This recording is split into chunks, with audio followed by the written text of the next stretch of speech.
Alors, on y va ici avec le numéro 7.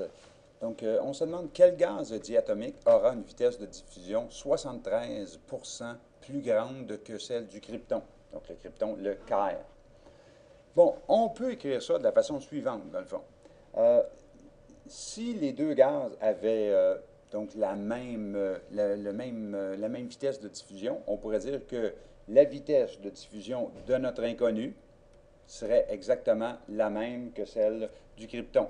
Donc la vitesse du krypton. Ça, si c'était 100%, là, alors on pourrait mettre 1. Alors si la vitesse était 100% de la vitesse du krypton, on pourrait dire, voilà, vitesse de l'inconnu, c'est 1, une fois, donc 100%, la vitesse du krypton. Cependant, c'est 73% plus grande. Alors autrement dit, il faudrait non plus écrire 1, mais écrire 1,73. Alors, parce que c'est 73 de plus. Puis, si la vitesse de l'inconnu, c'était 73 de la vitesse du krypton, il faudrait écrire 0,73 ici. Bon, là, ce qui n'est pas le cas. Alors, donc, on va partir avec cette prémisse-là. Vitesse de l'inconnu, c'est égal à 1,73 fois la vitesse du krypton. Alors, on continue avec ça. Maintenant, si je fais le rapport entre la vitesse donc, de diffusion du krypton et la vitesse de notre inconnu, alors ici, ça nous donnerait 1 sur 1,73. Alors, ça nous donnerait ici 0,578.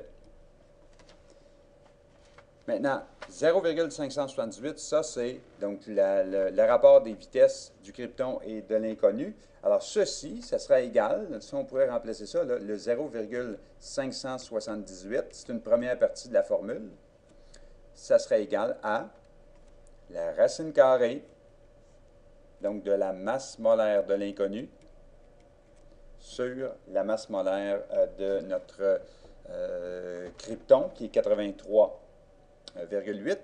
Alors 83,8 ici, grammes par mol.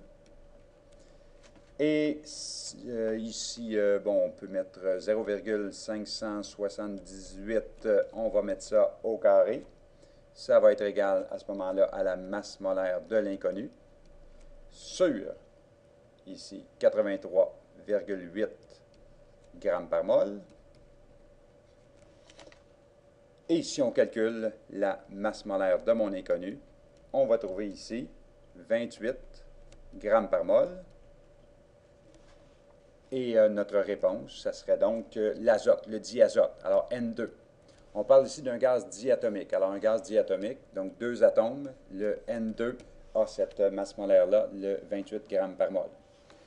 S'il y en a qui ont un petit peu de difficulté à voir pourquoi on est passé de là à là, c'est que dans le fond, j'ai utilisé la formule. La formule étant là, ceci.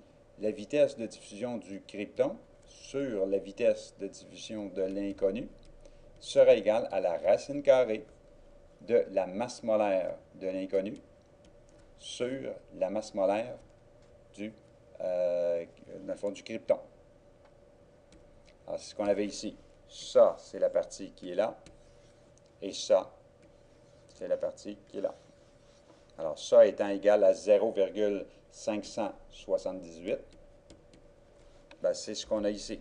0,578 est égal à ça. J'ai bien ça. 0,578 est égal à ça. Alors, voilà pour le numéro 7.